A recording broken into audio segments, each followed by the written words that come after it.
ऐसी वीडियो रोज देखने के लिए आप मेरे वीडियो को लाइक करें, इस पे कमेंट करें और अपने दोस्तों के साथ शेयर करें। और हाँ, अगर आप इस चैनल पे नए हैं तो इसे सब्सक्राइब करना ना भूलें। Just safe hospital. एक नए नन्हे मेहमान के आने से पूरे गुलेरिया परिवार के बीच में हंसी खुशी का माहौल हो गया था। कुछ ही देर में सभी सदस्य अपने अपने प्रियजनों को यह खुशखबरी देने में व्यस्त हो गए। तभी अनिका उन सभी के बीच से निकलकर दूसरी ओर चली जाती है। रोहित का ध्यान अनिका पर ही था। जैसे ही वह अनिका के पीछे जाने लगता है तभी उसे सिद्धार्थ रोक लेता है और उसे धन्यवाद देने लगता है। मिस्टर रोहित मारवा, मैं तुम्हारा जितना भी थैंक यू कहूँ उतना ही कम है। आज आकाश हमारे बीच है तो वह सिर्फ अनिका की वजह से नहीं बल्कि उसमें तुम्हारा भी योगदान है। तुम हर कदम पर उसके साथ खड़े रहते हो। मुझे बड़ी ही खुशी होती है जब मैं तुम दोनों को साथ में देखता हूँ। तुम्हारे जैसा लाइफ पार्टनर मेरी बहन को मिला है। हम सभी के लिए बड़ी गर्व की बात है। उधर वहीं कुछ दूर चलने के बाद अनिका सभी की नजरों से दूर हो जाती है।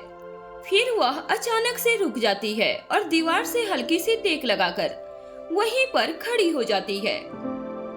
वह अपने दोनों हाथों को विवेकानंद पोज में मोड़कर चुपचाप कुछ सोचने लगती है। अचानक से उसकी आंखें बंद हो जाती है। अब अनिका के दिमाग में बारी बारी अनेक ख्याल और सवाल आने लगते हैं, जिसमें मुख्य था कि आकाश को वापस लाना सिर्फ इसलिए जरूरी नहीं था क्योंकि वह मेरा भाई है, बल्कि यह इसलिए भी जरूरी था क्योंकि यह मेरी बेस्ट फ्रेंड श्रेया की जिंदगी का सवाल भी था। अब आकाश से जुड़े हो पूरे सच को सबके सामने लाने का वक्त आ गया है। अब जब आकाश वापस आ ही गया है तो उन्हें मेरे सभी सवालों के जवाब देने ही होंगे कि क्यों उन्होंने आकाश की हकीकत को उसे भी कभी नहीं बताया। इस एक काम को अंजाम देते देते काफी लंबा वक्त गुजर गया है। इसी के दौरान अब तक मम्मा की दी हुई सभी कंडीशंस पूरी हो चुकी है। जिस शर्त को मैं कभी पूरा नहीं करती वह भी इस खेल के दौरान खुद ब खुद पूरी हो गई है। रोहित मेरी जान बचाने के लिए मौत के आगे आकर खड़ा हो गया। अब यह भी मान चुकी होगी कि रोहित के लिए उसकी अनिका उसकी खुद की जिंदगी से ज्यादा जरूरी है। मन में यह ख्याल आते ही उसकी आंखें झट से खुल जाती है, मानो कि किसी बुरे ख्याल ने उसकी नींद तोड़ दी हो। अब वह मन ही मन खुद से कहती है, मैं जानबूझकर रोहित को ऐसा कभी नहीं करने देती। लेकिन अब जब खुद ही यह भी हो ही गया है तो अब मम्मा को मेरे हर सवाल का जवाब देना होगा। उन्हें दुनिया के सामने अपनी पहचान उजागर करके वापस पापा और हम सभी के साथ आकर रहना होगा। जब मामा मुझे मिलेंगे तो मैं अब उनने हर सवाल का जवाब उनसे लूंगी और उन्हें मेरे हर सवाल का जवाब भी देना होगा। अभी अनिका यह सब सोच ही रही थी कि तभी डॉक्टर्स की एक टीम अनिका के पास आकर खड़ी हो जाती है। अनिका का ध्यान सहसा ही टूट जाता है। तभी सामने खड़ी सीनियर डॉक्टर मिस नारंग मुस्कुराते हुए अनिका की तरफ हाथ बढ़ाते हुए कहती हैं, कांग्रेचुलेशंस डॉक्टर। बदले में अनिका भी उनकी ओर अपना हाथ बढ़ा देती है और हैरानी से उनकी तरफ देखती है, क्योंकि वह जानना चाहती थी कि उसे यह बधाई किस लिए दी जा रही है। तभी मिस नारंग अपनी उसी बड़ी सी मुस्कान के साथ अपनी बात को आगे बढ़ाती हुई कहती हैं, हम सभी बेहद खुश हैं। Finally you got your memory. आप नहीं जानती कि आपकी याददाश्त और काबिलियत इंसानियत के लिए कितनी जरूरी है। वह जानना हो तो कोई हमसे पूछे। मिस नारंग की खुशी उनके चेहरे पर बयान हो रही थी। पीछे खड़े बाकी सभी डॉक्टर्स भी इतने खुश नजर आ रहे थे। उन्हें देखकर ऐसा लग रहा था जैसे मानो कि उन्होंने कोई बड़ी ट्रॉफी हासिल कर ली हो। वह सभी बारी बारी अनिका को बधाई देने लगते हैं कि तभी करण भी वहीं आकर खड़े हो जाते हैं। मिस नारंग करण को देखकर कहती हैं, हेलो मिस्टर करण गुलेरिया। करण बदले में हल्की सी गर्दन हिलाकर मुस्कुराहट के साथ पूछते हैं, डॉक्टर, अब आकाश की तबीयत कैसी है और आपके हिसाब से वह कितने दिनों में ठीक हो जाएगा? मिस नारंग जवाब देती हैं, मिस्टर आकाश बिल्कुल ठीक है, बस उन्हें वापस पहले जैसा होने में कम से कम 1 महीने का वक्त लग जाएगा। हालांकि मैं आपको बता दूं कि सबसे अच्छी बात यह है कि मिस्टर आकाश को कोई इंटरनल इंजरी नहीं है। आई होप कि किसी तरह की कोई बीमारी नहीं होगी। उनके सभी चेकअप से अभी तक यही बात सामने आई है। बाकी फॉर्मेलिटी के लिए उनके ब्लड सैंपल लैब में भेज दिए गए हैं। I hope for the best. ठीक इसी वक्त प्रीति भी वहां आ जाती है और डॉक्टर की कही हुई लाइन को सुन लेती है। वह हैरानी से कहती है, क्या 1 महीना? यह बहुत ज्यादा नहीं है क्या?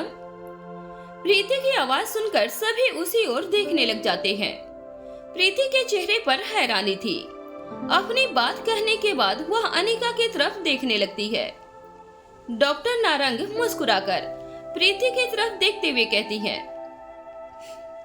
प्रीति, डॉक्टर प्रीति, आओ आओ। हमारे यंग जनरेशन की यही सबसे बड़ी समस्या है कि उनमें पेशेंस नहीं है। पर तुम तो एक डॉक्टर हो, इस तरह इम्पेशेंस होने से काम नहीं चलेगा। अब अनिका हल्की सी मुस्कुराहट के साथ मिस नारंग से कहती है, डोंट वरी डॉक्टर, आपको आकाश को इतने दिन तक ऑब्जर्वेशन में नहीं रखना पड़ेगा। उसके ठीक होने के लिए 1 हफ्ता काफी होगा, और वह भी घर पर। हम आज ही आकाश को साथ में ले जाएंगे। अनिका की इस बात पर मिस नारंग मुस्कुराकर कहती हैं, इसीलिए मैंने कहा कि पूरी ह्यूमैनिटी को आपकी जरूरत है। आई एम श्योर कि अगर आप यह कह रही हैं तो ऐसा ही होगा। आप खुद आकर एक बार मिस्टर आकाश को क्यों नहीं देख लेती? इससे हमें भी तसल्ली हो जाएगी। अब अनिका बिना कुछ कहे हल्की सी मुस्कान के साथ अपनी गर्दन हाँ में हिला देती है। इसके बाद वह सभी आकाश के रूम की तरफ बढ़ जाते हैं। अनिका आकाश को अच्छी तरह ऑब्जर्व करती है और फिर टेबल पर रखे हुए पेपर्स पर कुछ दवाइयाँ और दिनचर्या लिख देती है। अभी अनिका मिस नारंग और प्रीति की तरफ देखते हुए दवाइयों और फॉलो अप के बारे में बता ही रही थी कि यह कुछ आयुर्वेदिक दवाइयाँ हैं जिन्हें वो फार्मेसी से मंगा लेंगे। इससे पहले कि अनिका इसके आगे कुछ कह पाती, सभी को रूम के दरवाजे की तरफ से एक आवाज सुनाई देती है, क्या अनिका मैडम यहीं पर है? इस आवाज के आते ही सभी का ध्यान दरवाजे की ओर चला जाता है। वहाँ एक अधेड़ उम्र का व्यक्ति काफी सामान्य वेशभूषा में खड़ा दिखाई देता है। तभी प्रीति उसकी बात का जवाब देती है, आप कौन हो और आप अनिका मैडम को कैसे जानती हो? वह व्यक्ति जवाब देता है, मुझे सिर्फ अनिका मैडम से बात करनी है। क्या आप अनिका मैडम हैं? यह सुनकर प्रीति अनिका की तरफ देखने लगती है। अब अनिका कहती है, हाँ बोलो, मैं ही अनिका हूँ। अब वह व्यक्ति 2 कदम आगे बढ़ता है और अपनी जेब से एक लिफाफा निकालकर अनिका की तरफ बढ़ा देता है और कहता है, नमस्ते मैडम, यह आप तक पहुंचाना मेरी जिम्मेदारी थी जो पूरी हो गई। अनिका उसे पकड़ते हुए कहती है, यह क्या है? वह व्यक्ति जवाब देता है, मैडम ठीक नहीं मालूम, पर मुझे लगता है कि इसमें पत्र है, क्योंकि साहब ने कहा था कि अनिका मैडम को देने के बाद कहना कि हो सके तो इसे जल्द से जल्द पढ़ ले। यह सुनकर अनिका फिर से उस व्यक्ति से एक सवाल पूछती है, किस साहब ने और यह किसका लेटर है? वह व्यक्ति अपने दोनों हाथ जोड़ लेता है और फिर कहता है, वह सब आप खुद देख लीजिए मैडम। नमस्ते मैडम, मैं चलता हूँ। इतना कहने के बाद वह मुड़ता है और वहां से चला जाता है। अनिका भी उसे रोकने की कोशिश नहीं करती। अपने हाथ में पकड़े हुए लिफाफा को पेपर और पेन मिस नारंग की तरफ बढ़ाकर वह उस लेटर को लेकर वहां से चलते हुए रूम से बाहर निकल जाती है। लिफाफे को खोलकर उसमें से लेटर निकालकर पढ़ने लगती है। जैसे ही अनिका लेटर को पढ़ने के बाद उसे दोबारा से मोड़कर रखने लगती है, ठीक उसी वक्त पीछे की तरफ से रोहित आ जाता है। अब जैसे ही अनिका वापस पीछे की ओर मुड़ती है तो रोहित उसके कदम यानी कि एकदम करीब पहुंच चुका था। इससे पहले कि अनिका टकराकर गिर जाती, वह अपने हाथों को आगे बढ़ाकर अनिका को कमर से पकड़ लेता है और बड़े ही रोमांटिक अंदाज में कहता है, इतनी जल्दबाजी किस लिए क्वीन? अनिका रोहित के रोमांटिक सवाल का बड़ा रूखा और ठंडा सा जवाब देती है, हमें अभी इसी वक्त यहाँ से निकलना होगा। अनिका यह कह ही रही थी कि तभी प्रीति एक बार फिर से उसके पीछे की तरफ से आ धमकती है और फिर कहती है, क्या हम भी आपके साथ चले? अनिका प्रीति की तरफ देखती है और बड़े ही सहज लहजे में कहती है, नहीं, तुम यहीं रहकर आकाश का ध्यान रखो, वहां तुम्हारी कोई जरूरत नहीं, हम जल्द ही लौट आएंगे। ठीक इसी वक्त रोहित के पीछे की तरफ से भूमिका की आवाज सुनाई देती है। अब भूमिका और कौटिल भी यहाँ आ पहुँचते हैं। भूमिका कहती है, क्या वहाँ पर हमारी जरूरत भी नहीं है क्या? फिर छेड़ने के अंदाज में आगे कहती है, क्या तुम दोनों किसी रोमांटिक जगह पर जा रहे हो? इससे पहले कि अनिका कोई जवाब देती, भूमिका अपनी बात को आगे बढ़ाती हुई कहती है, एकदम गलत बात है यह तुम्हारी। देखो अनिका, सिर्फ अकेले तुम दोनों ही ऐसे नहीं हो जिसका इस झमेले और मशक्कत से दिमाग थक गया है।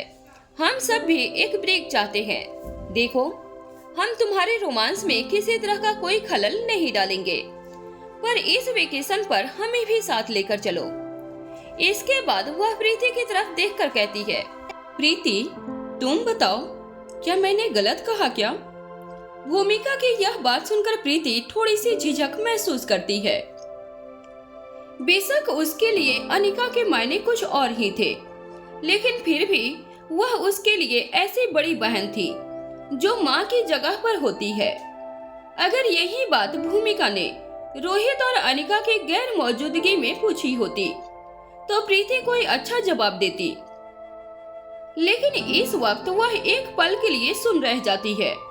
फिर झट से उसके दिमाग की बत्ती जलती है और वह जवाब देती है, इस बात का जवाब मुझसे बेहतर कौटिल्य भैया दे सकते हैं, आप उन्हीं से पूछिए ना। अब इससे पहले कि यह बात और आगे बढ़ती, अनिका हाथ में पकड़ा हुआ लेटर भूमिका की तरफ बढ़ा देती है। भूमिका अनिका की तरफ देखती है और लेटर को इस तरह पकड़ती है जैसे कि किसी नई मुसीबत को हाथ में ले रही हो। फिर झट से लेटर को खोलकर मन ही मन पढ़ने लगती है। जैसे ही वह शुरू की कुछ लाइनें पढ़ती है तो कहती है, वाह वाह, क्या बात है, इतना लिखने वाला तो कोई दिलेर ही हो सकता है जिसे जिंदगी का कोई मोह न हो।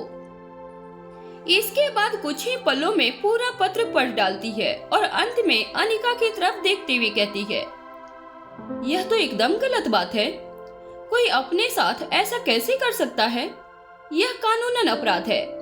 भूमिका की बात सुनकर रोहित के चेहरे के भाव बदल जाते हैं। भूमिका रोहित का चेहरा देखने के बाद अनिका की ओर देखकर कहती है, क्या तुम्हारे मिस्टर मारवा ने यह लेटर नहीं पढ़ा क्या? अनिका बिना कुछ कहे ना में अपनी गर्दन हिला देती है। अब भूमिका लेटर को नीचे करते हुए कहती है, हाँ, तो यह इसके पढ़ने की चीज भी नहीं है। फिर एक पल की खामोशी के बाद फिर से अनिका की तरफ देखकर कहती है, क्या सच में तुम यह रोहित को नहीं दिखाने वाली हो? अनिका बिना कुछ कहे एक लंबी गहरी सांस लेती है। फिर बिना कुछ कहे अपने एक हाथ की हथेली को आगे करते हुए भूमिका से उस लेटर को ले लेती है और फिर कहती है, वह इसे गाड़ी में पढ़ लेंगे, फिलहाल हमें आगे बढ़ना चाहिए। इसके बाद अनिका बिना कुछ कहे प्रीति को वहीं रुकने का इशारा करती है। और भूमिका कौटिल्य को साथ आने की इजाजत दे देती है। जैसे ही वह सब हॉस्पिटल से बाहर की तरफ बढ़ने लगते हैं, अब्दुल्ला और चिराग भी बिना किसी देरी के पूरी सिक्योरिटी के साथ उनके साथ चल पड़ते हैं। वहीं दूसरी तरफ जस्ट सेफ हॉस्पिटल, रोहित और अनिका दोनों ही आकाश से बात करना चाहते थे, लेकिन इस वक्त वह बात करने की स्थिति में बिल्कुल नहीं था। इस वक्त उसके लिए एक शब्द बोल पाना भी बेहद मुश्किल था। उसका शरीर इतना कमजोर हो चुका था कि सिवाय हड्डियों के ढांचे के उसमें कुछ नहीं था। उसकी सारी शक्ति जैसे खत्म हो चुकी थी। आकाश केवल अपनी सांसों को थामे किसी उम्मीद में जिंदा था। अच्छी बात बस यही थी कि उसकी इच्छा शक्ति ने उसे किसी भी तरह की अनहोनी होने से बचा लिया था। आकाश का वापस मिल जाना ही सभी के लिए बड़ी खुशी की बात थी। इसके अलावा एक और खुशी ने नवजात शिशु के रूप में गुलेरिया परिवार के दरवाजे पर दस्तक दे दी थी। अगर यह दो खुशी सामने न आती तो गुलेरिया परिवार का हर सदस्य आकाश की ऐसी हालत पर खुद को रोकने से रोक नहीं पाता। हर सदस्य अपने आप को इसलिए संभाले हुए था ताकि उनका रोना देखकर सामने वाले कमजोर न पड़ जाएं। इस वक्त आकाश और श्रेया दोनों के ही सामने खुशनुमा माहौल बनाए रखना उनकी नैतिक जिम्मेदारी थी। अनिका आकाश को छोड़कर जाना नहीं चाहती थी, लेकिन उसका जाना बेहद जरूरी था। इसलिए प्रीति को आकाश की जिम्मेदारी सौंपकर वह रोहित के साथ अपने नए काम को अंजाम देने के लिए आगे बढ़ जाती है। वहीं दूसरी तरफ स्वाति का सीक्रेट लैब। यह स्वाति की एक रिसर्च लैब थी जो एक अंडरग्राउंड थी, लेकिन बेहद अत्याधुनिक जगह पर थी। हर तरफ ऐसी ऐसी मशीनें रखी हुई थी जिन्हें देखकर यह समझ पाना भी बहुत मुश्किल हो कि उनका उपयोग क्या है और उन्हें प्रयोग किस प्रकार किया जाता है। उनकी क्षमता एवं कार्यशैली गजब की थी। इनमें से अधिकतर मशीनें स्वचालित थी, जिनमें किसी भी प्रकार की आवाज या शोर जैसी कोई भी दुविधा बिल्कुल नहीं थी। कुछ अपनी ही जगह पर रखी हुई अपने अपने कार्य में जुटी हुई थी, जबकि कुछ मशीन एक जगह से दूसरी जगह पर हिलती हुई दिखाई दे रही थी। यहाँ पर मौजूद ज्यादातर सभी मशीनें स्वाति की अपनी रचनाएं थी। इन्हीं सबके बीच में फर्श पर रखी हुई एक गोल से आकृति नुमा बड़ी सी डिवाइस के सामने स्वाति खड़ी दिखाई दे रही थी, जिसके हाथ लगातार तेजी से चलते हुए दिखाई दे रहे थे। इस गोल डिवाइस से निकलने वाली रेज से अलग अलग तरह की आकृतियां बनती बिगड़ती दिखाई दे रही थी, जिन्हें स्वाति एक के बाद एक स्वाइप करती हुई नजर आ रही थी। ध्यान से देखने पर पता चलता है कि वह लगातार किसी चीज का पीछा कर रही थी। इसी समय वहां बूढ़े बाबा दिखाई देते हैं, जो स्वाति के पीछे की ओर से लैब के किसी दूसरे हिस्से से अपना काम खत्म करके आते हुए जान पड़ रहे थे। दरअसल वह अपने किसी इनोवेशन को लेकर स्वाति से कुछ बात करना चाहते थे। वह स्वाति के नजदीक पहुंचकर उससे करीब 10 कदम की दूरी पर ही रुक जाते हैं। इसी तरह खड़े रहकर कुछ पलों तक स्वाति के काम को देखते हैं और समझ जाते हैं कि इस वक्त वह क्या करने की कोशिश कर रही है। कुछ ही देर में उन्हें इस बात का एहसास हो जाता है कि स्वाति को उनके आने की आहट का अभी तक भी कोई भान नहीं हुआ है। इसलिए वह खुद स्वाति से कहते हैं, क्या हुआ स्वाति मैडम? क्या लोकेशन ट्रेस करने में परेशानी आ रही है क्या? आप पिछले कई घंटे से खुद ही इस काम में लगी हुई हैं। आप थक गई होंगी। आप आराम कर लीजिए, तब तक इसे मैं देखता हूँ। स्वाति अपने सामने चल रही विजुअल इमेज से नजरें हटाए बिना जवाब देती है, ना कोई परेशानी आ रही है और ना ही मैं थकी हुई हूँ। क्या आप ठीक हैं? बूढ़े बाबा जवाब देते हैं, हाँ बिल्कुल ठीक हूँ। मुझे अब तक कुछ नहीं हुआ, तो अब क्या होना है? पर आप कुछ ठीक नहीं लग रही हैं। स्वाति अपने काम पर से बिना निगाह हटाए आगे कहती है, कल रात क्या हुआ है? अब तक सारी खबर मिल गई होगी। बूढ़े बाबा जवाब देते हैं, हाँ, दुश्मन की एक और शिकस्त हुई है। जितनी आसानी से बूढ़े बाबा ने यह बात कही थी कि स्वाति पलटकर उनके तरफ देखकर पूछती है, क्या यह सिर्फ दुश्मन की शिकस्त है क्या? क्या हमारा कोई नुकसान नहीं हुआ है क्या? बूढ़े बाबा बेहद नरमी से जवाब देते हैं, हाँ, गुलेरिया परिवार का नुकसान हुआ है तो उसे आप अपना नुकसान कह सकती हैं और इसके लिए शोक भी मना सकती हैं। स्वाति पलटकर कहती है, क्या आपको कोई दुख नहीं है क्या?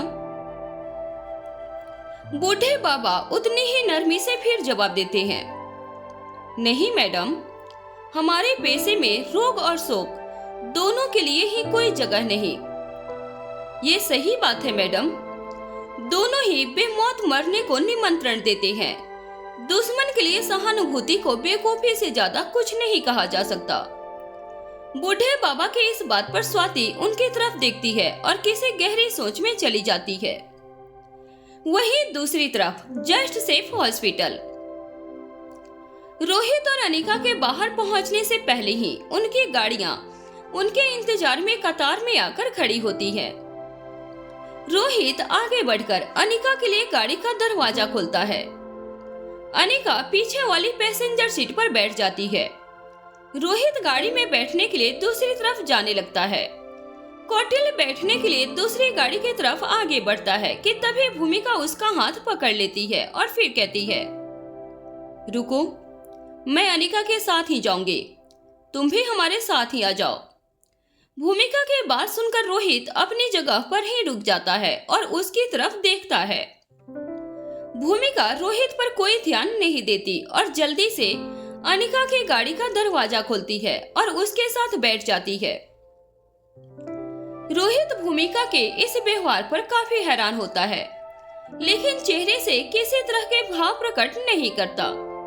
रोहित अच्छी तरह जानता था कि भूमिका से किसी भी मामले में बहस करना किसी भी प्रकार से उचित नहीं था, और वह भी इतनी छोटी सी बात के लिए तो बिल्कुल भी नहीं।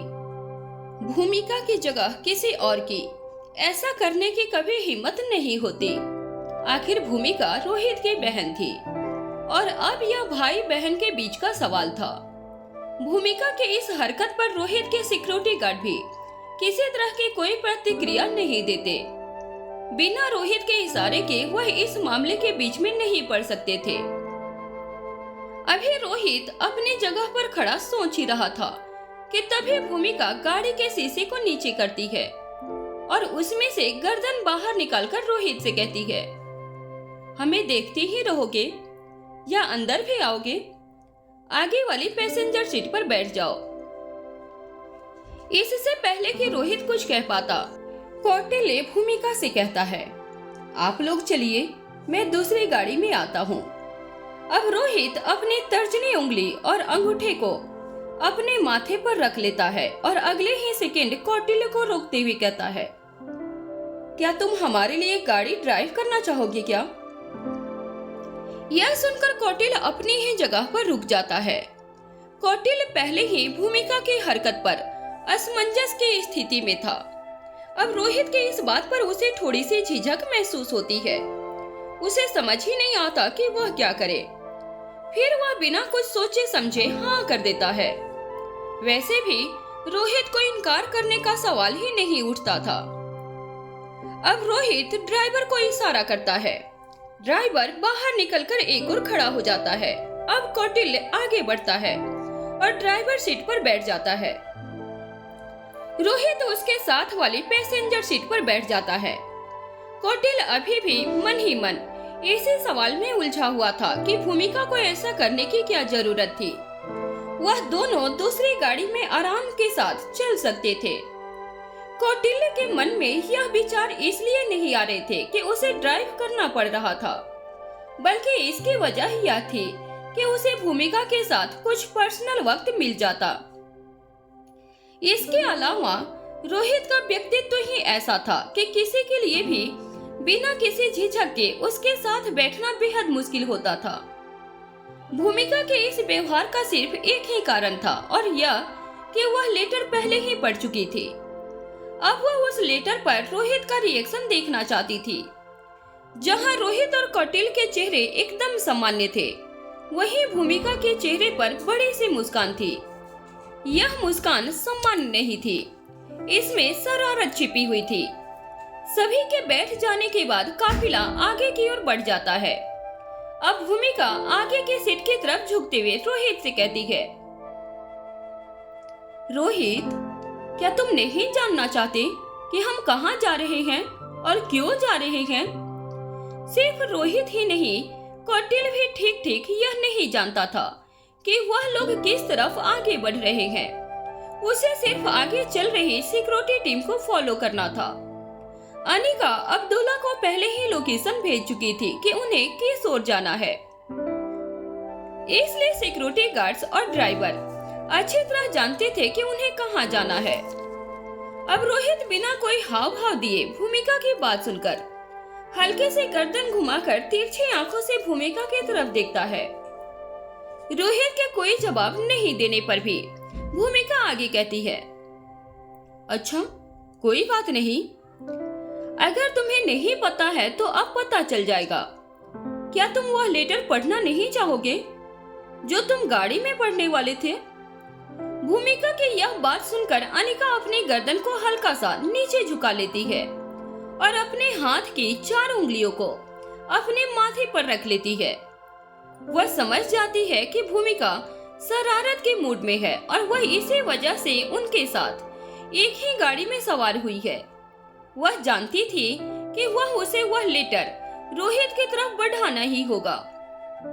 इस तरह किसी और के सामने वह रोहित को इग्नोर नहीं कर सकती थी, इसलिए वह चुपचाप अपनी जेब से वह पत्र निकालती है और उसे रोहित को देने के लिए उसकी तरफ देखती है। रोहित पहले ही उसी की ओर देख रहा था। अब अनिका वह पत्र रोहित की तरफ बढ़ा देती है।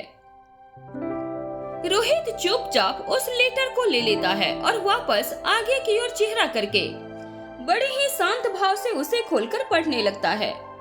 उस पत्र में लिखा था, अनिका जी, जब मैंने पहली बार आकाश की बहन अनिका को देखा था, उससे पहले ही उसकी तारीफें सुन सुनकर मैं उसके प्यार में पड़ चुका था। अब मुझे यह कहने में कोई डर नहीं कि मैं आपसे बेइंतहा मोहब्बत करता हूँ। इतना पढ़ते ही रोहित के तन बदन में आग लग जाती है। वह इस बात का ख्याल भी नहीं रखता कि इस वक्त उसके साथ गाड़ी में भूमिका और कौटिल्य भी मौजूद है। अब वह अपना शरीर पीछे की तरफ घुमा लेता है और अनिका की तरफ देखता है। उसकी आंखों में एक प्रेमी वाली जलन दिखाई देती है और वह अपने चेहरे के बदलते हुए हाव भावों पर भी नियंत्रण नहीं रख पाता। वह अनिका से कहता है, क्या इसे अपनी जिंदगी से प्यार नहीं है क्या? इसकी इतनी हिम्मत कि रोहित मारवा की पत्नी को इस तरह का लेटर लिखे। रोहित के ऐसा कहते ही भूमिका के चेहरे की मुस्कान और बड़ी हो जाती है। अनिका शांति से रोहित की तरफ देख रही थी। वह कोई जवाब नहीं देती क्योंकि वह अच्छी तरह जानती थी कि भूमिका इसी पल के इंतजार में उसके साथ आई हुई है और वह रोहित को परेशान करने का कोई मौका नहीं छोड़ेगी। साथ ही अनिका को इस बात का भी पूरा ख्याल था कि भूमिका के अलावा कौटिल्य भी गाड़ी में ही मौजूद है। यह उन दोनों पति पत्नी का पर्सनल स्पेस नहीं है। इधर भूमिका इस जलती हुई आग में घी डालने के लिए बिल्कुल बेचैन थी।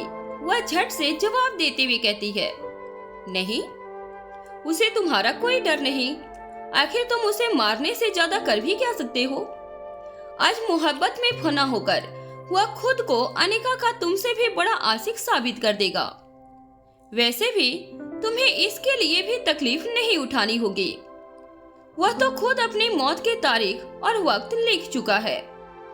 खुद मौत के गले लगने वाले को मौत के मुंह का क्या डर? एक पल का गैप लेकर भूमिका आगे कहती है, मरने और मारने का छोड़ो रोहित, अभी यह सोचो कि उसे तुमसे बड़ा प्रेमी साबित होने से रोकने के लिए उसे जिंदा बचाओगे कैसे? भूमिका की यह बात सुनकर रोहित अब उसी की ओर देखने लगता है। भूमिका अपना एक हाथ आगे करके अपनी गर्दन को हिलाते हुए कहती है, मुझे ऐसे क्यों देख रहे हो? क्या तुम्हें मेरी बात समझ नहीं आई क्या? कोई बात नहीं, मैं तुम्हें सब समझाती हूँ। फिर एक सेकंड के लिए खामोश होती है और कुछ सोचकर दोबारा कहती है, वैसे मेरे समझाने की बिल्कुल भी कोई जरूरत नहीं है। आगे पढ़ो कि क्या लिखा है, खुद ब खुद सब समझ जाओगे। भूमिका की बात सुनकर रोहित उसी पोजीशन में बैठे हुए एक बार फिर से लेटर को आगे पढ़ना शुरू कर देता है।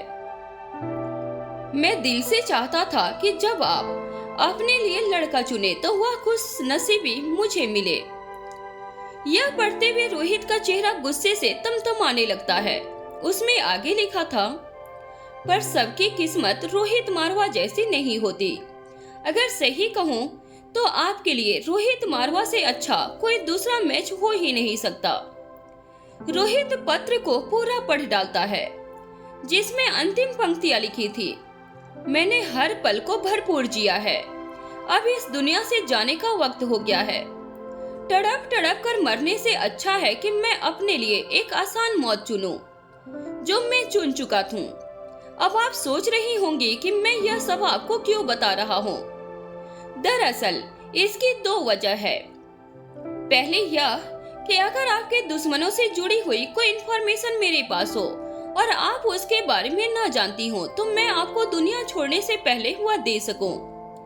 आप यहाँ आकर मुझसे कोई भी सवाल पूछ सकती हैं, मैं उसका सच सच जवाब दूंगा। और दूसरी, मैं मरने से पहले आपको आखिरी बार देखना चाहता हूँ। मैं जानता हूँ कि आप पर मेरे जैसे मर मिटने वाले आशिक बहुत होंगे। अगर आज आप मुझ पर रहम खाकर यहाँ आती हैं तो मेरी खुशनसीबी है, और अगर नहीं आई तो उसमें आपका कोई कसूर नहीं, वह मेरी बदकिस्मती है। पूरे पत्र को पढ़ते हुए रोहित के चेहरे के हाव भाव अनेक बार बदले हुए थे, जिन्हें जाहिर होने से रोहित भी नहीं रोक पाया था। यह पढ़ लेने के बाद रोहित एक बार फिर से अनिका की तरफ देखता है। रोहित अच्छी तरह जानता था कि अनिका पर इन सब बातों का कोई असर नहीं पड़ता। अनिका की जिंदगी में रोहित की जगह कोई नहीं ले सकता था। यहाँ तक कि अनिका की निगाहों में अच्छे या नजदीकी लोगों में शामिल होना भी एक आसान काम नहीं था। लेकिन फिर भी वह बेचैन होकर कहता है, यह इस आदमी की कैसी बदतमीजी है। उसने कहा और तुमने मान लिया। मैं अच्छी तरह जानता हूँ कि यह तुम्हें वहाँ बुलाने के लिए सिर्फ नाटक है, ताकि वह तुम्हारी निगाहों में खुद को अच्छा साबित कर सके। फिर एक पल रुक कर आगे कहता है, मुझे यह भी अच्छी तरह पता है कि तुम्हें इस तरह किसी के जीने मरने से कोई फर्क नहीं पड़ता, लेकिन फिर भी हम वहाँ क्यों जा रहे हैं? देखो अनिका, यह किसी तरह का जाल भी हो सकता है। तुम उस पर भरोसा कैसे कर सकती हो? इतना कहकर वह एक पल के लिए चुप हो जाता है, लेकिन अनिका अभी भी कोई जवाब नहीं देती। अनिका कहना तो बहुत कुछ चाहती थी, लेकिन इस वक्त खामोश रह जाना ही बेहतर था। इसलिए वह सिर्फ रोहित की तरफ देखती है। अब रोहित से अनिका की खामोशी बर्दाश्त नहीं होती और वह आगे कहता है, अच्छा ठीक है, अगर तुम वहाँ जाना ही चाहती हो तो कम से कम पूरी तैयारी के साथ जाना चाहिए। रोहित की यह सब बातें सुनकर अभी तक सिर्फ भूमिका मुस्कुरा रही थी, लेकिन अब कौटिल के चेहरे पर भी हल्की हल्की मुस्कान दिखाई देने लगती है। वह किसी तरह अपने चेहरे के हाव भाव को छुपाकर सामने की तरफ देखता रहता है। दुनिया जानती थी कि रोहित मारवा को ऐसे छोटी मोटी जगह जाने के लिए पहले से किसी तरह की खास तैयारी की जरूरत नहीं थी, लेकिन फिर भी वह अनिका को रोकने के लिए ऐसे बहाने बना रहा था। यह जानने के बावजूद भी कि अगर अनिका ने विक्की को बचाने जाने का फैसला किया है तो उसके पीछे वह उसका भेजा हुआ लव लेटर या फिर उसकी आखिरी ख्वाहिश नहीं हो सकती, बल्कि अनिका के दिमाग में कुछ और ही चल रहा होगा। रोहित अपने आप में ही काफी ज्यादा असहज महसूस कर रहा था। रोहित के बात सुनकर भूमिका पहले एक नजर रोहित की तरफ देखती है और फिर अनिका की तरफ चेहरा करते हुए कहती है, रोहित बिल्कुल सही कह रहा है, तुम्हें उसकी बात पर ध्यान देना चाहिए। वहाँ कोई जाल बिछा हो सकता है।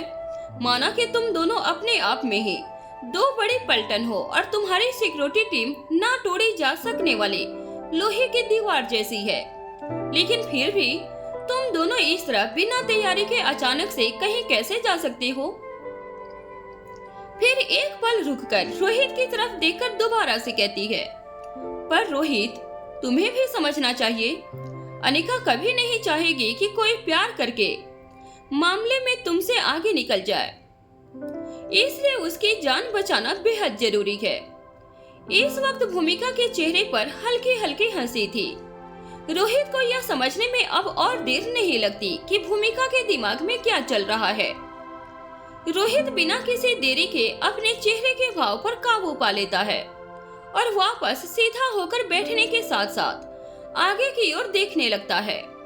रोहित ऊपर से शांत हो गया था, लेकिन उसके अंदर ही अंदर अभी भी तूफान उठ रहा था। वही भूमिका, कौटिल्य और अनिका तीनों के चेहरे पर हल्की हल्की मुस्कान दिखाई दे रही थी। जैसे ही रोहित ने जाल बिछे होने की बात कही, वैसे ही अनिका को बीती रात का ख्याल हो आया। आकाश को दमयंती देवी के चंगुल से छुड़ाने के बाद जब वह लोग कुछ दूर निकल आए थे, तब एनी अपने काम को अंजाम देने के लिए गाड़ी से उतर जाती है। अब तक एनी और लक्ष्य में से किसी का भी कोई मैसेज या कॉल नहीं आया था। अब जहां एक ओर वह एनी और लक्ष्य से बात करना चाहती थी, वहीं दूसरी ओर वह जानना चाहती थी कि दमयंती देवी और उसके किले पर क्या बीती है। अनिका अच्छी तरह से जानती थी कि दमयंती देवी खामोश बैठने वालों में से बिल्कुल भी नहीं है।